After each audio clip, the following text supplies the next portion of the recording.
গৌৰীপুৰৰ ১৭ নং ৰাষ্ট্ৰীয় ঘাইপথৰ সমীপত ভয়ংকৰ অগ্নিকাণ্ড। ঈদৰ কাৰণে ৩৫,০০০ বয় বস্তু ক্ৰয় কৰিছিল। গৌৰীপুৰৰ মধু শোলমাৰীৰ ১ নং খণ্ডৰ বাখেৰ পুলৰ ১৭ নং ৰাষ্ট্ৰীয় ঘাইপথৰ দাঁতিত থকা এখন ৰসৰ দোকানত অগ্নিকাণ্ডৰ সূত্ৰপাত হয়। প্ৰায় ১,২০,০০০ টকাৰ ক্ষয়ক্ষতি হৈছে এই অগ্নিকাণ্ডত। উৎকট গৰমৰ কাৰণে প্ৰতি বছৰে সঞ্জীৱ কুমাৰ ৰায়ে কুঁহিয়াৰ ৰস, নাৰিকলৰ পানী আৰু বিভিন্ন বয় বস্তু দোকানত বিক্ৰী কৰি পৰিয়াল পোহপাল দি আহিছিল। কালি নিশা কোনো দুষ্কৃতিকাৰীয়ে পেট্ৰল ঢালি জুই লগাই দিয়াৰ সন্দেহ কৰিছে দোকানখনত। গৌৰীপুৰৰ আৰক্ষীলৈ অনুৰোধ, দোকানৰ গৰাকীজনৰ অতি শীঘ্ৰে দুষ্কৃতিকাৰীক বিচাৰি তদন্ত কৰি উচিত শাস্তি প্ৰদান কৰক। যোনে কৰিছে এইটো কাম তাক তদন্ত কৰি কিনে তাক কোনো গ্ৰেপ্তাৰ কৰিব লাগে আৰু মোক যদি কোনো কৰিব পাৰে তে মোক মানে সাহায্য কৰিব পাৰিলে কৰি দিব।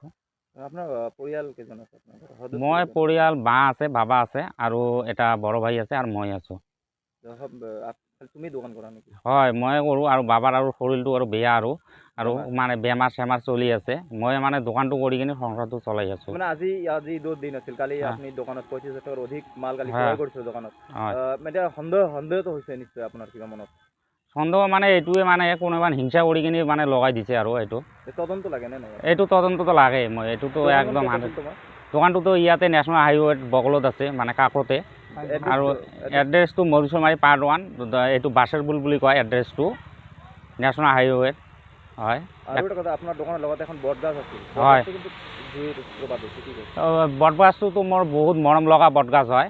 তাতে আৰু ঠাকুৰৰ মই স্থান দিছোঁ, মানে যোনটো শিৱ ঠাকুৰ, মই শিৱৰ ভক্ত হয়, শিৱ বাবাৰ। তাতো আৰু বটগাছটো আৰু মানে একদম পুৰি কিনি শেষ হৈ গ'লে, এইটো আৰু বহুত আৰু বেয়া লাগি আছে। মানে মই দোকানৰ পৰা আৰু বটগাছটোক আৰু বেছি মৰম কৰোঁ আৰু মই নিজৰ মানে থাকিও বেছি ভাল পাওঁ। মানে মানে মোক মানে দোকানটো মানে পৰাব খোজাৰ পৰাই মানে মই পানী চানী ঢালি আছোঁ তাতে। কি ক'ব, যিহেতু ১৭ নম্বৰ ৰাষ্ট্ৰীয় ঘাইপথৰ এখন দাঁতিত এখন দোকান পুৰি চৰকাৰ? মই এইটোৱে ক'ব বিচাৰিছোঁ, মধুচুমাৰী পাৰ্ট 1 বাছেৰপুল বুলি কোৱা জেগাখন ১৭ নং ৰাষ্ট্ৰীয় ঘাইপথৰ সন্মুখতে কালি যে সঞ্জয় ৰায়ৰ দোকানখন যে পুৰি চৰকাৰ হৈ গ'ল, কিন্তু তেওঁ এটা ভাল কাম কৰিছে। চাকৰি বাকৰি ইয়াৰ মাথা মৰা নাই।